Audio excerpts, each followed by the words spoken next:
The hardest, most frustrating part of building a barndominium is finding the land. I'm going to show you exactly how I found the land for our barndo.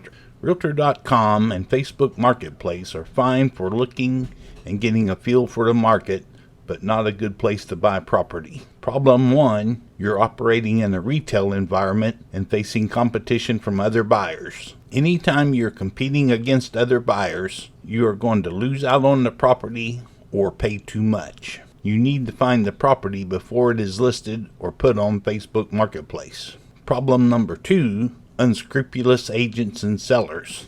I like to believe that all realtors abide by the Realtor's Code of Ethics, but unfortunately, many do not. I'm going to provide 2 examples, one from Realtor.com and one from Facebook Marketplace. Here are 2 lots with an active listing on Realtor.com at the time of this video. My wife loved this property. It was close to her parents, easy access to her work, and the minimum amount of land we were looking for. This agent didn't disclose that he owned the property until I asked if the seller would mow. The property is overgrown and you can't see what you're buying. He replied that he was the owner and it was just a lot, nothing to look at. I actually drove my SUV up on the land trying to get a feel for how it lays. I spoke with the neighbor afterwards and he said I was lucky I didn't hit one of the boulders.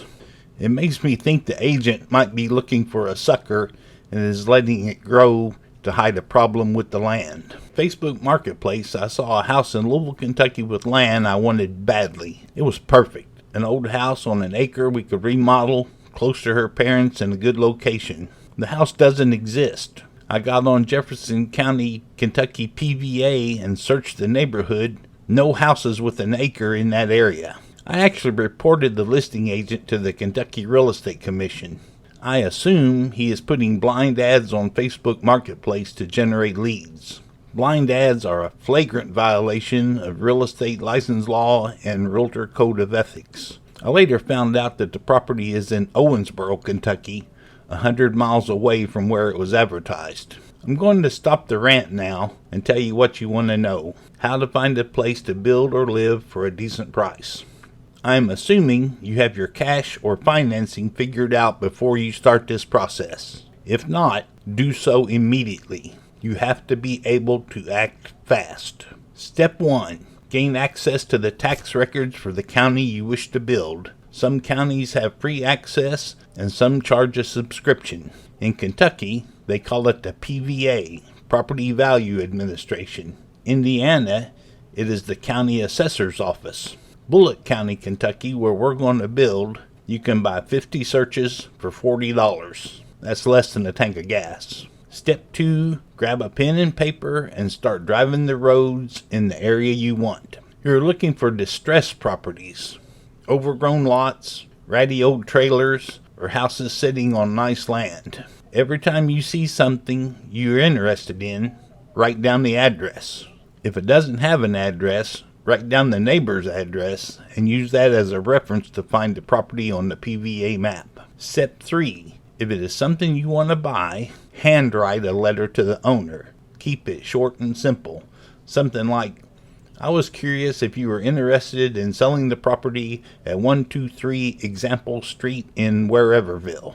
Then tell them about yourself and why you want to buy in 1 or 2 sentences. 2 sentences max. Include your cell phone number and be sure to answer your phone or call back immediately. If the letter is more than 5 sentences long, you did it wrong. Handwrite the letter in the envelope. Nobody handwrites letters, and they are much more likely to open and read a very short handwritten letter. Step 4. Save their contact information. It is rare that this is a one and done situation. If you don't hear back from them, send another letter in a month or 2. I was lucky. About the 6th or 7th property, the seller called and said he was planning to sell and quoted me a price. Sonia and I walked the property the same day and bought it that evening. We signed the contract the next morning. Now that I've saved you $10, $20, maybe $30,000, I want you to hit the thanks button or the join button and send me some love. The only difference in this strategy and the ones in the 1 or 2 or $3,000 real estate courses, this one actually works. Good luck in your property search.